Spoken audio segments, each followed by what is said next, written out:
Okay, camera is running. So we're back to moving.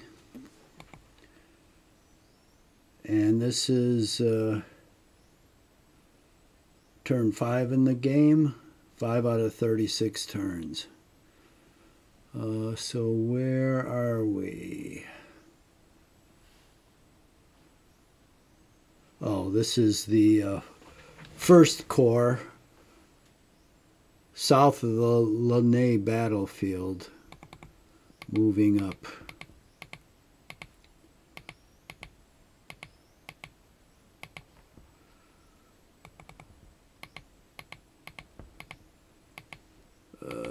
This is kind of tedious, but basically each turn in the game I'm moving Napoleon's entire army. So that's why there's so many units here. Well, I'm not quite moving the army. Some corps are stationary, and the Imperial Guard is stationary so far, so I'm not moving them. Just gotta move up the road here.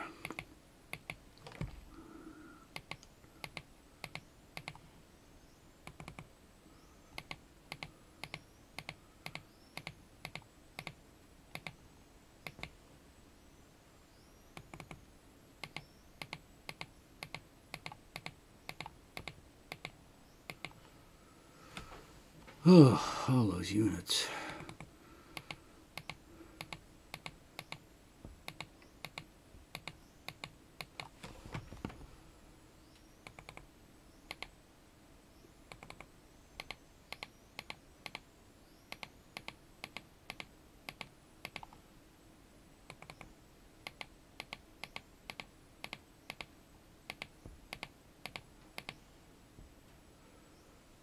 Holy moly! Got a ton of those to move yet.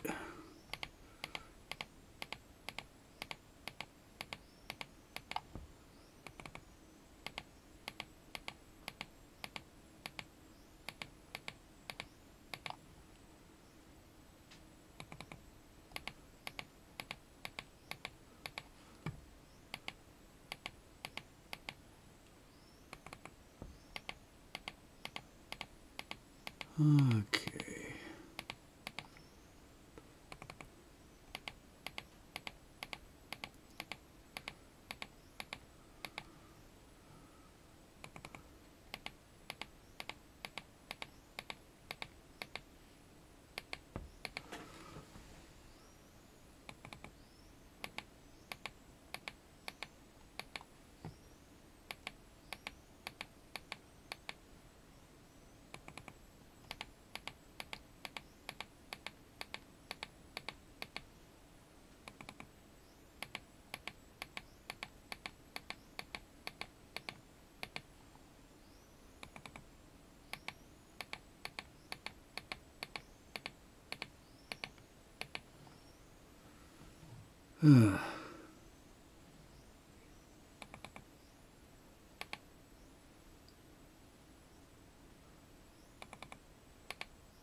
Never ends.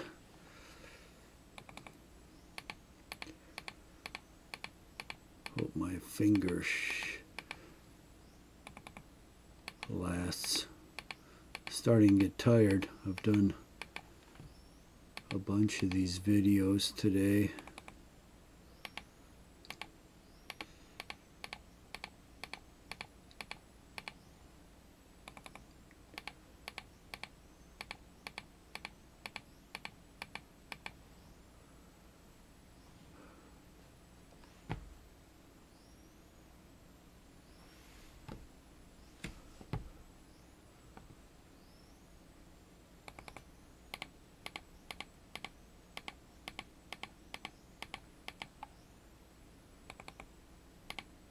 Wish I could just point to a place in the road and all the units that's on the road here would follow.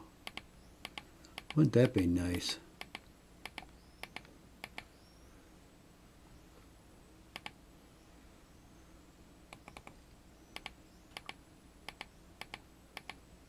You'd think that wouldn't be that hard because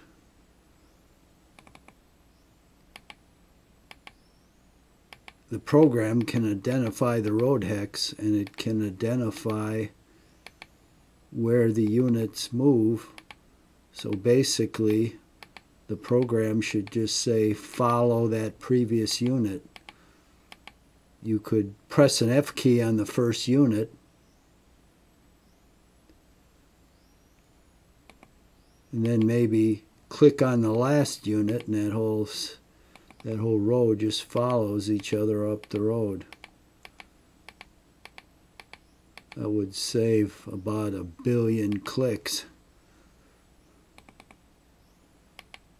But then the developers have to make money on the game, and I'm sure some of that stuff would take 1,000 hours to program, and they'd have to charge you $500 for the game. But these games are very reasonably priced. Normally, and all the games are the same price. Doesn't matter what era or what game. They're all $39.99. Well, I'll say $40. And they have a big sale twice a year, I think, in July and December, and they knock $10 off the game, so it's only $30. And if you're into wargaming, these are well worth it. I have every board game you can think of. War in Europe, War in the Pacific, all the Napoleonic ones. A lot of the World War II ones, a lot of the Civil War ones, TSS, War Between the States, all of those. And I doubt if I'll ever play them again, because you can't compare them with this electronic game. First of all, these maps, I mean, War in Europe is the biggest map I ever had. War in the Pacific is pretty big, but that's 8 feet by 8 feet. And that, if you tried to put that on this map, it would be like a small corner of the map. This is so huge compared to that. And on an 8 foot by 8 foot map, you have to somehow break it in half so you can get to the middle, because you can't reach to the middle of the map if you deploy the War in Europe map. So it's a real pain. You've always got to have panels, or you have to have some way to temporarily split the map so you can get in the center and move. Here, doesn't matter. You don't have reaching problems. And here, the huge advantage is you have fog of war, which you never can have on a board game. Well, you can. Sometimes they say, well, you can flip the counters upside down and then only you know what the value is, and you can have dummy counters. But that's kind of lame. And that never works well. Okay, I think we've moved the first course, so you can see they've moved up this road, and we'll see. Oh, they don't have that far to go to get to Quatre Bras, because there's the rest of the French army at Quatre Bras. I'd say 2 or 3 more turns. I'll get up to there. 3 more turns, and they'll be up to Quatre Bras. How nice that'll be.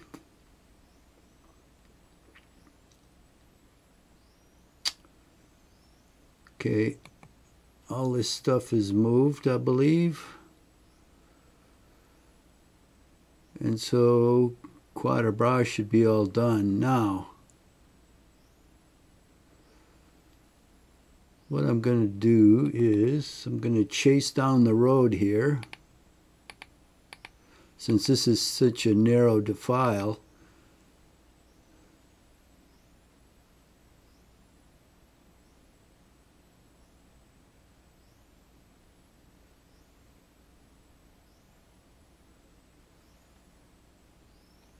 and I'll block that that cavalry unit from advancing down the road.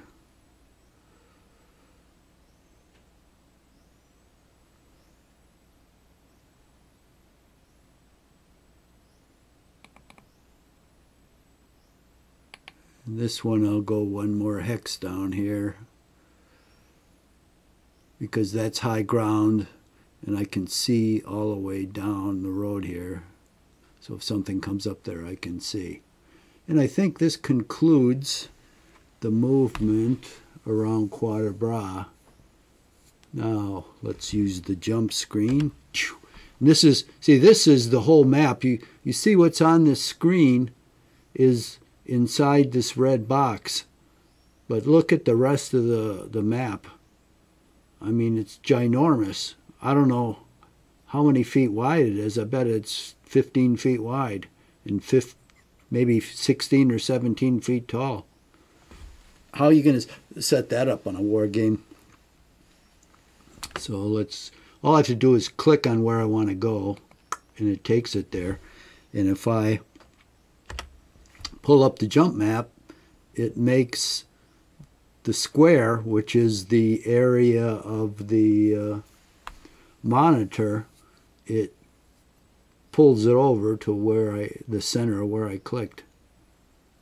So there is Prussian cavalry unit. Unfortunately, I made a mistake here and deployed it in a depression, which, I don't know, may work out to be okay. So the Prussian can't see me.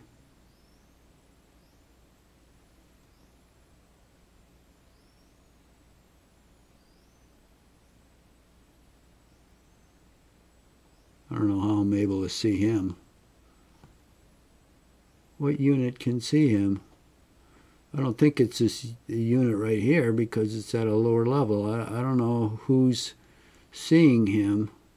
They have to be on level 10, and I don't have anything on a level 10. Maybe this depressed unit is seeing him. That's sure odd. Defies the laws of reason. But okay, whatever. So let's see. I securely hold this city, or not city, it's probably a village, Wargamer. So let's move this cavalry unit, regiment down here to join the artillery. And what I'm going to do is correct my mistake.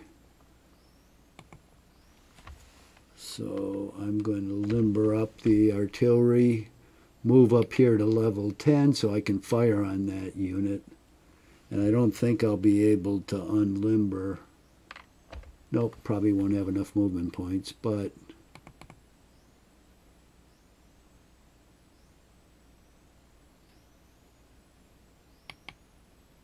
I'll move this cavalry regiment under the artillery to protect it in case this guy wants to advance on me.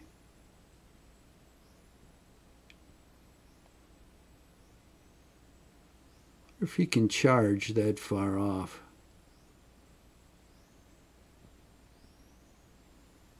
Well, I don't think so, but I don't think I'm going to take a chance. So you can see on the left here, these are the two units in the stack, and I think the data is clear enough where you can read it. So you can see I've got 325 man battalion here, or regiment. And then here's the horse artillery. I'm going to advance the regiment just in case this boyo can charge this distance. I don't think he can, but since I'm unlimbered, when I limber, I'll move him back. So I've got 5 movement points here. Let's see. Oh, wait. Hey, I can move him underneath. It's 300 men, but that's pretty good. So that takes care of that. Okay. So in the city here, I am sure the Prussians are in Saint Amand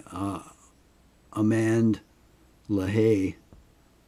So I don't think I want to go down there to see.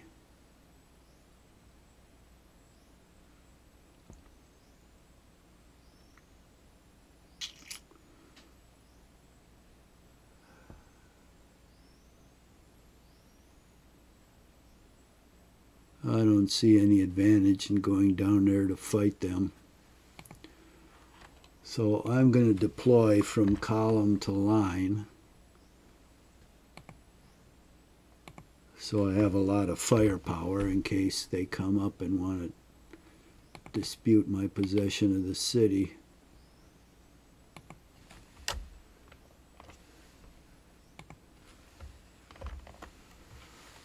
Okay, now I also want to get up to this high ground. I don't have enough movement points, I don't think, to go into line of battle. So I'm in column, but that's okay. And I will move another unit up here, another battalion, just in case he has a unit up here that I can't see.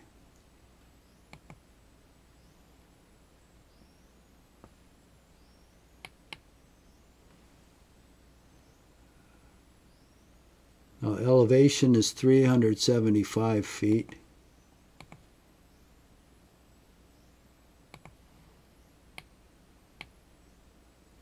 $375. Oh, yeah, that's true. Everything 9 at level 9 is going to be 375, but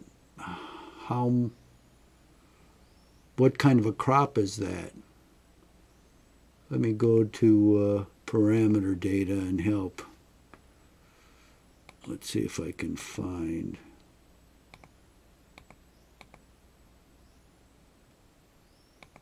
How high the various crops are.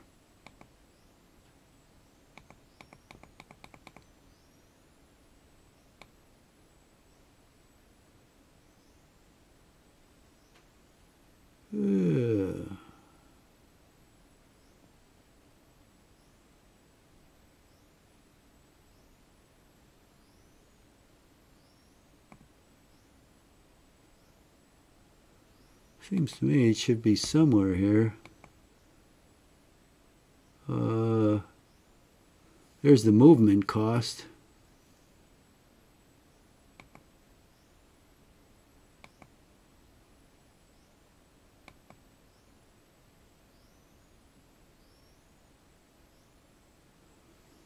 There's terrain combat modifiers.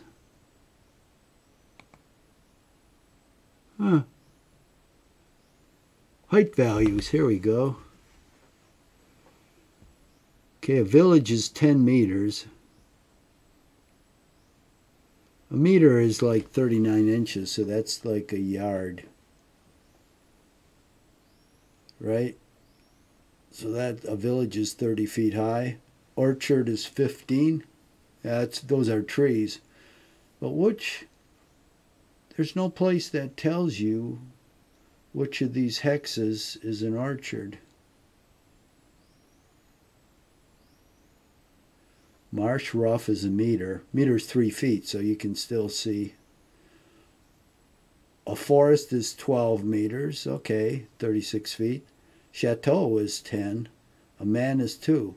So the only thing that you cannot see over is an orchard. Well, plus the village and forest, but I know that. So which one of these terrain features is an orchard? Well, that says it's a field. What does this hex say? Field, field, field. Those are all fields. Where's a hex that looks different? That could be an orchard. So these are all fields, I guess. So that means you can see through them. Well, maybe they don't have any orchards here. Okay. Guess I won't have to worry about it. That would be a good thing, because I want to get artillery on this height, and that means I can shoot over all this stuff. Okay, I hope that's true. All right, let's move this guy in here.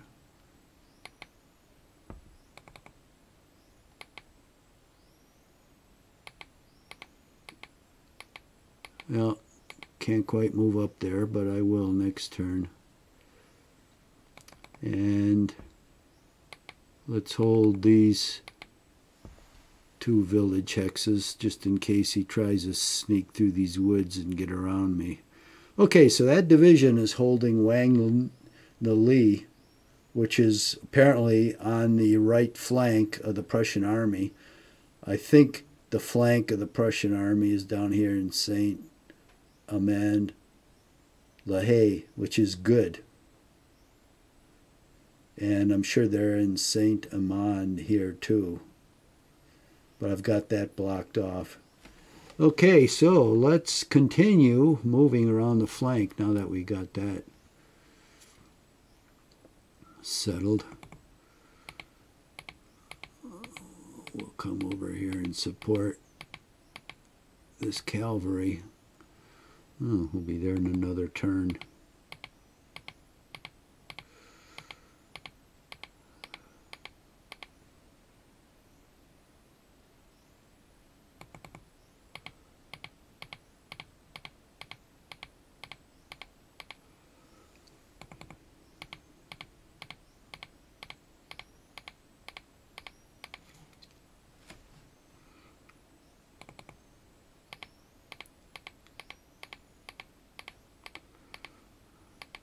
Oh, good. Everybody's moving up nicely. And our goal is to get behind the Prussian army.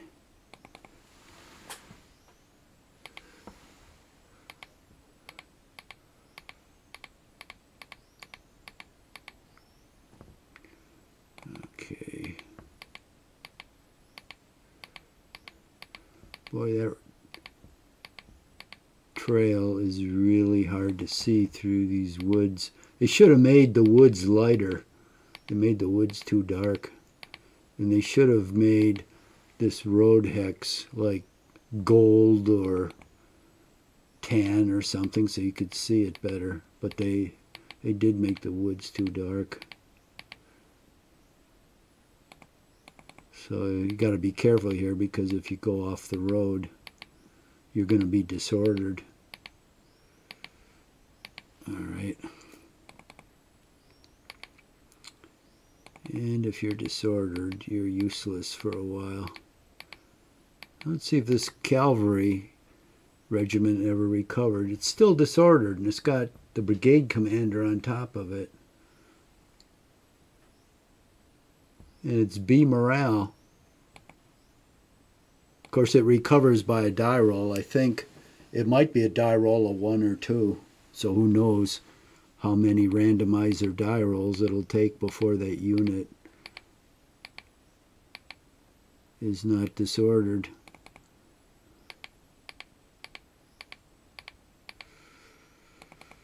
Okay.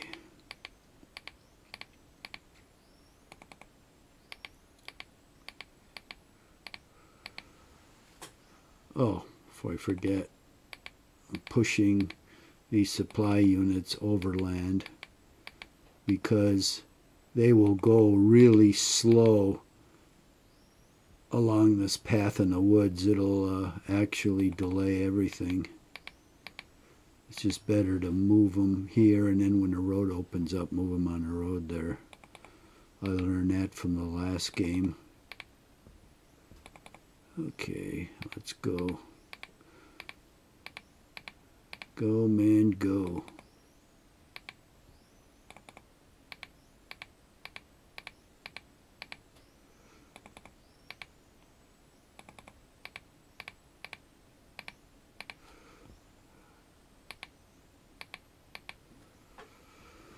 Okay, I've got those units to move.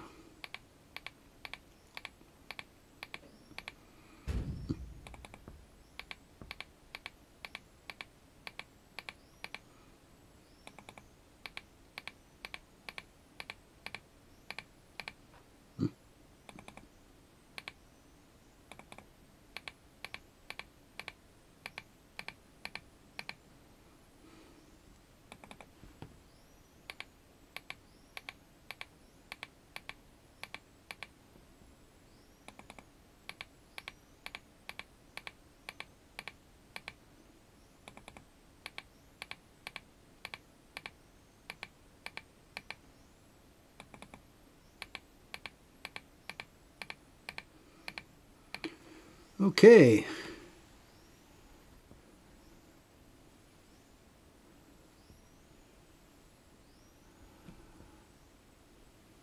Well, I'm going to leave the guard sit there.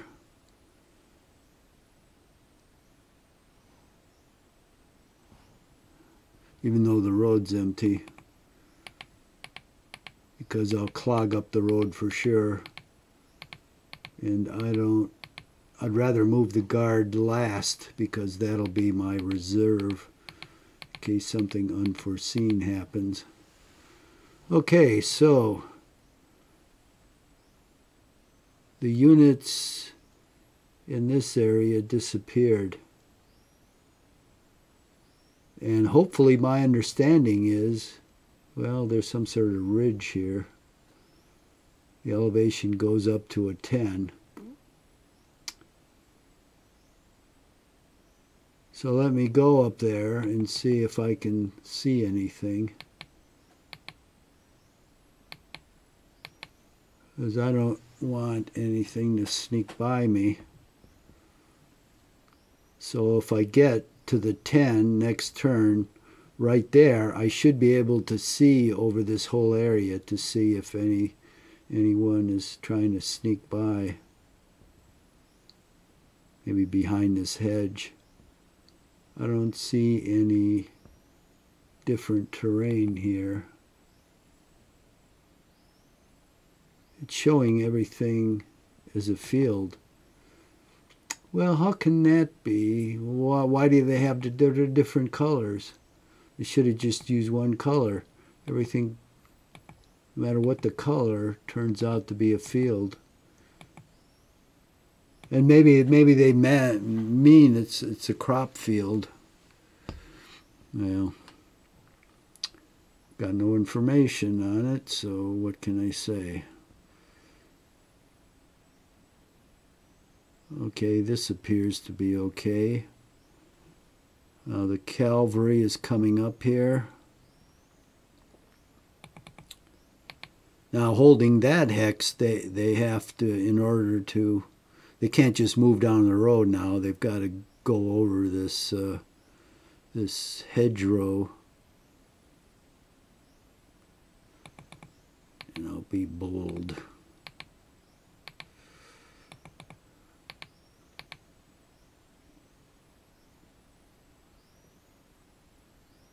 Ah, those damn leaders again.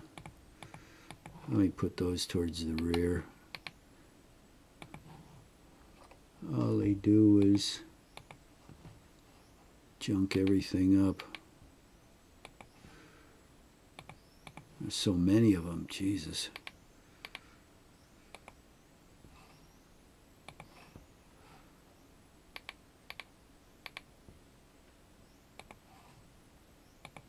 Cripes. Must be about 7 of them here.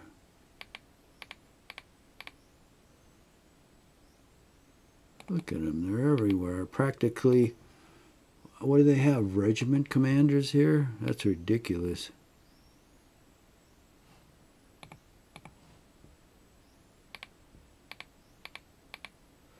I'll put them all towards the rear.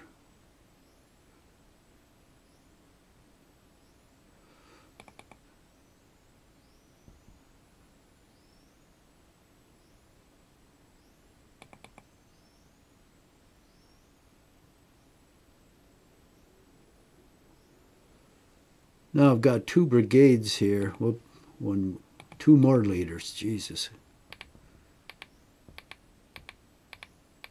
Finally. So I'm going to... Oh.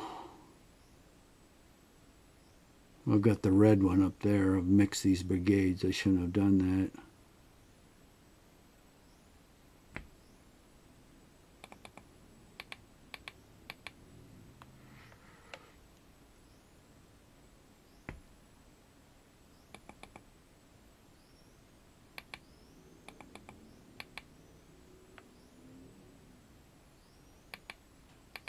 Ew, nothing up there. So I'll go all the way to the stream and block the road there. I'm sure on the other side of the stream there's probably a whole bunch of stuff. I just want to temporarily block this stuff. I'll take this other brigade and move it down there. What are these, 325, the strength, and 325, good. I'll go up on the ridge with these because I think I can deploy my artillery, my horse artillery, in the same hex they are. So let me get them up there. And that'll be a real strong position. I won't have to worry about anybody trying to force that one. Ooh, good. Now, I always like to see the artillery on top because that truly is the queen of battle. So I move my infantry and cavalry underneath them. It doesn't change their ability to fire, but it puts the artillery on top where I can see it.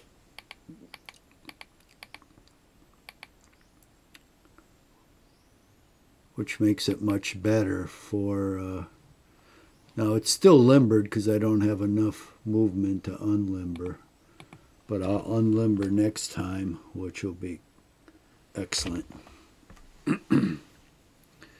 Okay, that's like Gibraltar. All right, so what do we got here? Okay, here's our forces from the French right.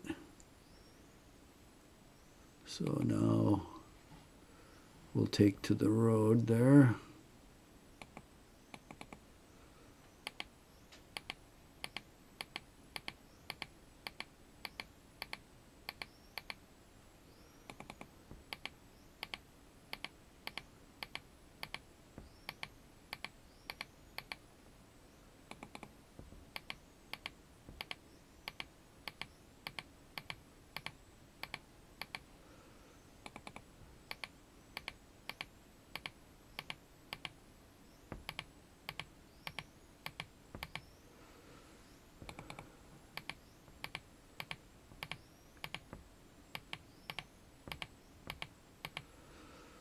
Okay, that's going along quite nicely.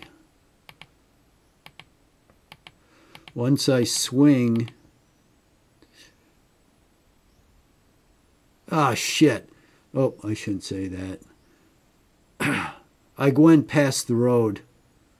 See, I wasn't watching. And see, I'm going on the trail now, so I'll have to backtrack next turn. Fortunately, I got a lot of gaps between these units, so it's not going to make any difference, but it eventually will. I mean, you generally pay for carelessness. And I exposed that artillery battery. Fortunately, nothing bad happened, and then I'm making a mistake here, which is plain carelessness. It's not going to have any effect because I don't think anyway, because there's spaces between these units anyway, and these ones are way far away. So I'll just slip in there like after this artillery unit. It won't make any difference, but still I shouldn't be that careless.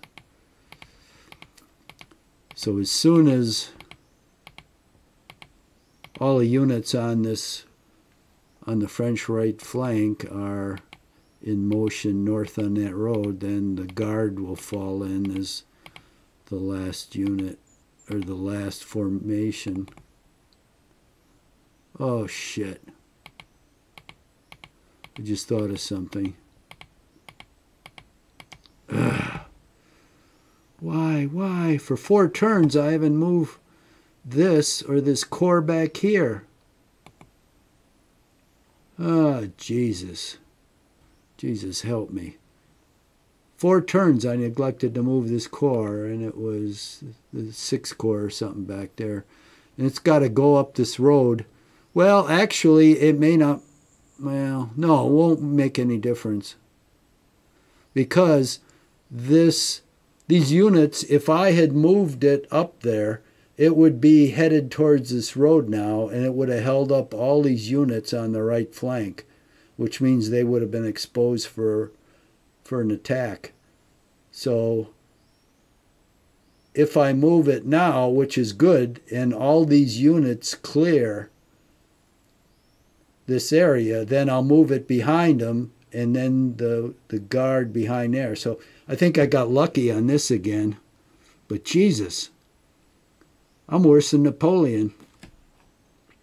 I'll put it on. Fortunately, it's a turnpike here. So I'll start putting these units on the turnpike and moving them north. I don't think there'll be any effect at this point. But I got lucky again. Because I have to clear all of those units off of the French right flank as soon as possible. I can't wait for these to march in front of them, because they'll just be sitting there stationary and the Prussians will come out and attack them for sure. I mean, they're coming out. Oh, that's in column, but Jesus, I could only move one hex. Ooh, these are really...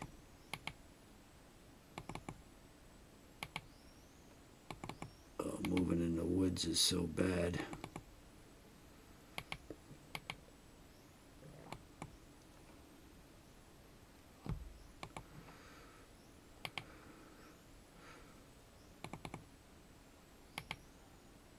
What the hell did they deploy these guys out in the middle of the jungle here?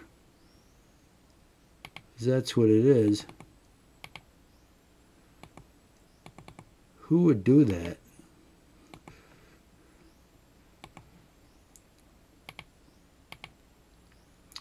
Yeah, I can only move one hex here.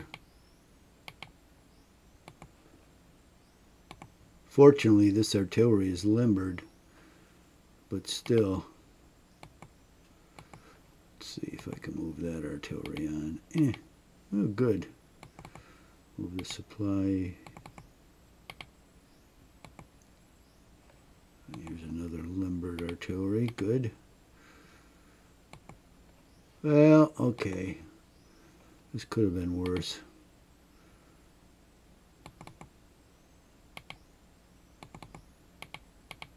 Oh, that one can move too. That one can move too. Get him near the road.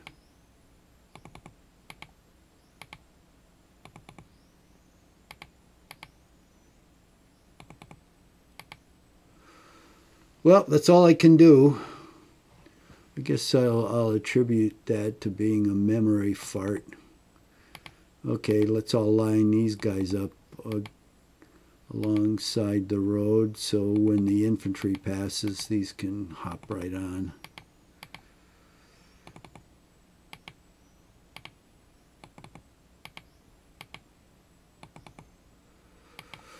Okay, geez, that's a small corps.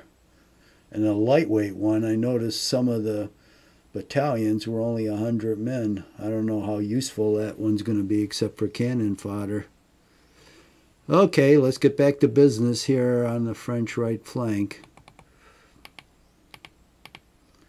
Get out of harm's way. Then we'll see what the Prussians do with all the units on their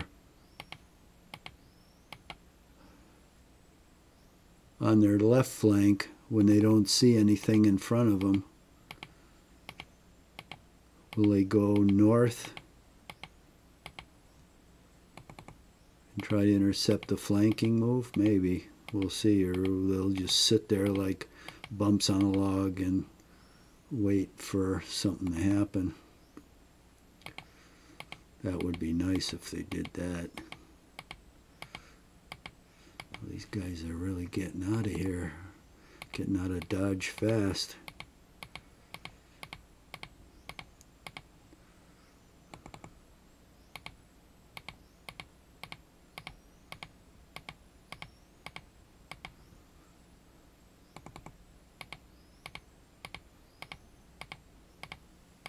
Yeah, this definitely is going to be a new way to fight on the Ligny battlefield. We're not going to attack anybody where they were. We're going to move to the rear and hope they attack us. Blucher was a mad dog anyway. All you had to do was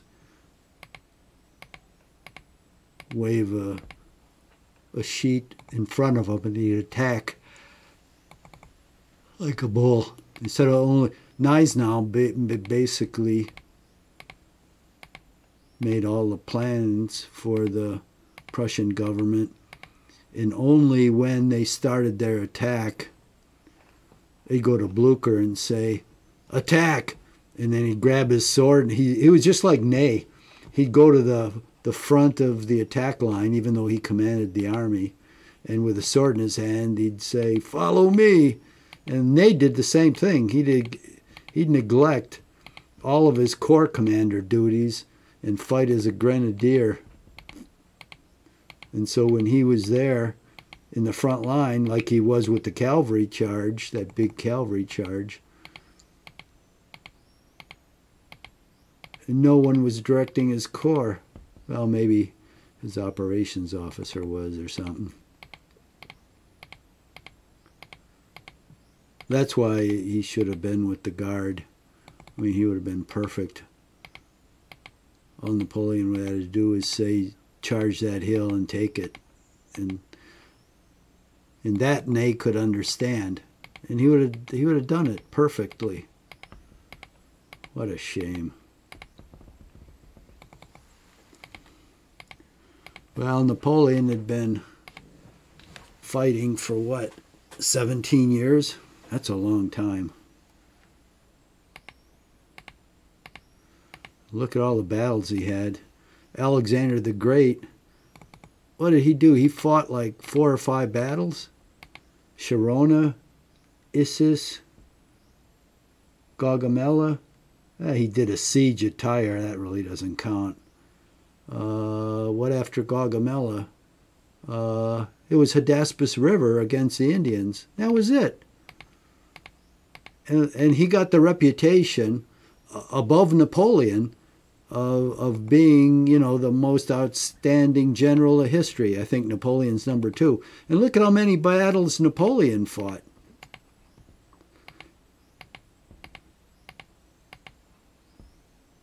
And yeah, he lost some.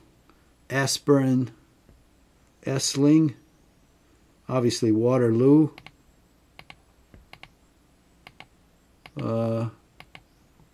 Eylau was a tie. Well, maybe you could consider that a loss. So he lost battles.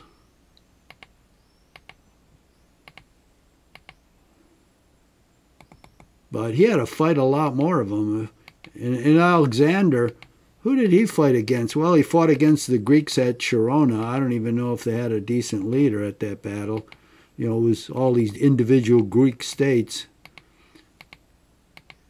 And then at Issus, the Persian king wasn't there. So it was some satrap that was in charge of the army there and got beat. And then at Gaugamela, you had the king of Persia, and he did lose that battle, and then afterwards Bessius, one of his generals, killed him, or almost killed him, or deserted him or something. He was found all alone, and I guess mortally wounded, and he died. And then that Indian, I can't remember that guy's name. He fought Alexander, and Alexander almost lost that battle. Maybe he did. That's where he got wounded. And that was the last battle he fought. That was it. Well, he fought a lot of skirmishes in Bactria and all that, but I mean, I don't think they were that big. They were like against bands or small tribes, I think.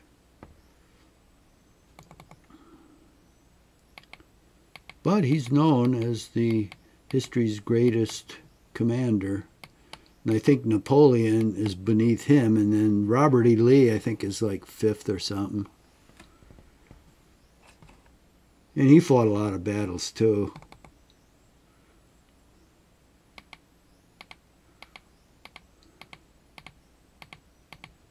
And he won some difficult ones.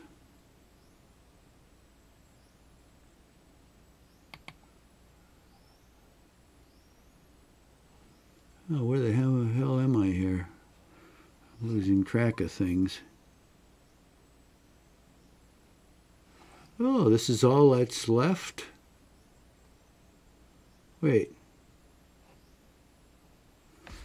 Let me call up this. Jesus, that's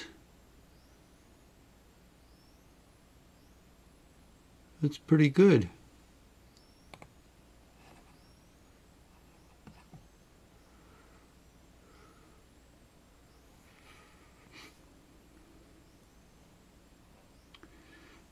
This guy's starting to move out.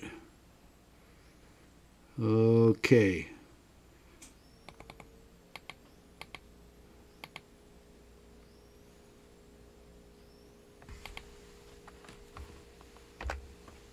Now let's see if you want to bump into me. What happens is the infantry cannot melee with cavalry, because obviously cavalry's on a horse and can just ride away. So in effect, I block this guy. He has to go around me up here, I guess. Now he can close with me and fire on me, but he's disrupted in column. Great, because he can't move around my flank then. He hasn't got enough movement points. And he can't switch to line. So his firepower is going to be very little. Yeah, wonder how he got disordered. Somehow he did. See, disordered. And he's still in column. Excellent for me. So I'll be able to bottle him up here until I make my getaway.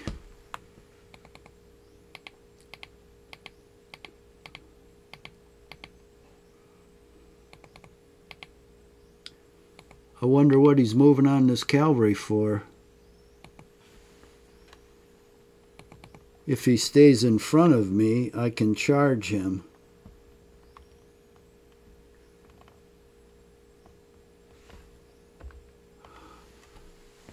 With at least 2 units. 3.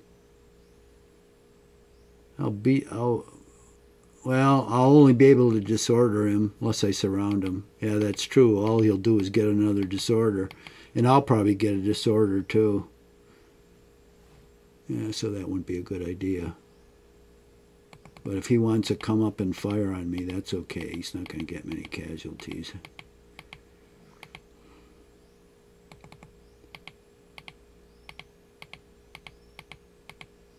I just want to get away with all this stuff.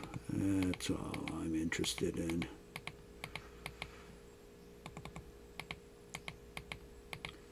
I don't want to fight anyone here.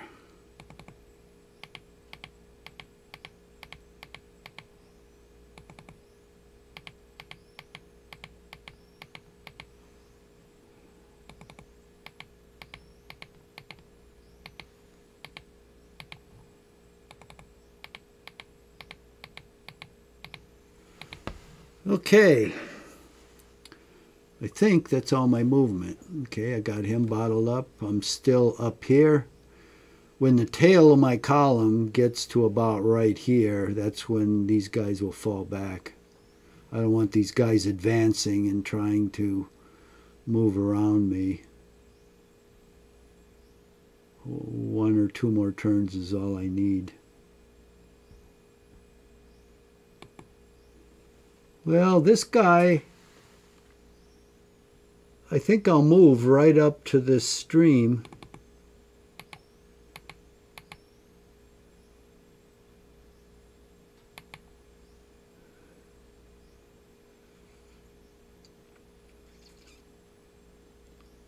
because hopefully that'll leave him apprehensive. I'm going to be crossing that stream and maybe coming up here, and he'll either back off or just sit there. I notice all he's got is skirmishers there everywhere.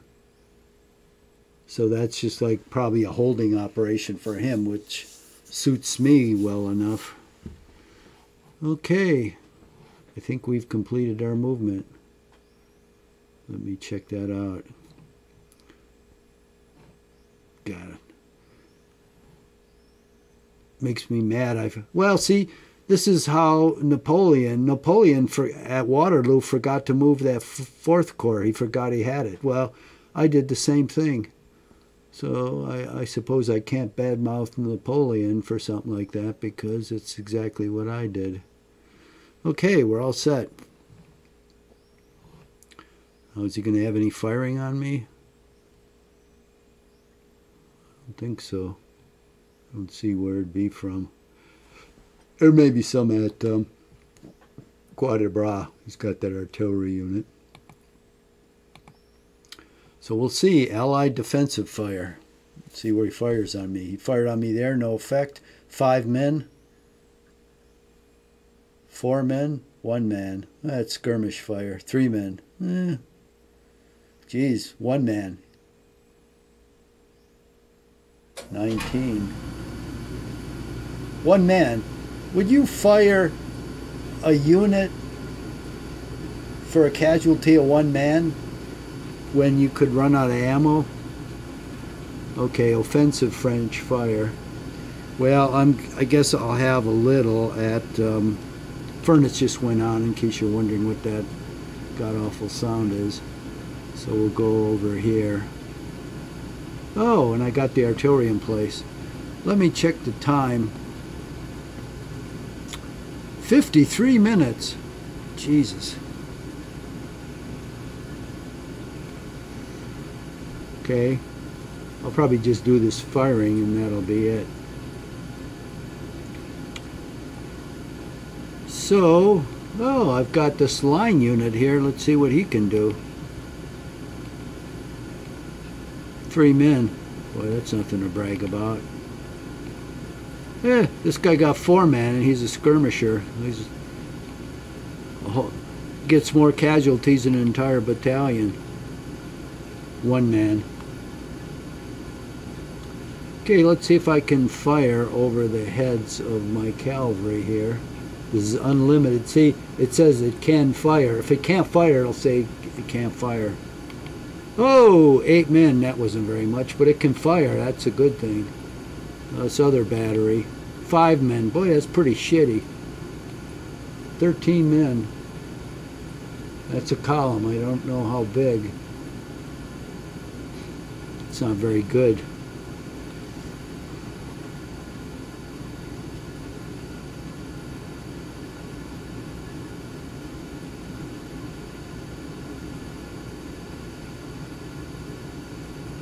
Well, I guess I'll end this session now, and then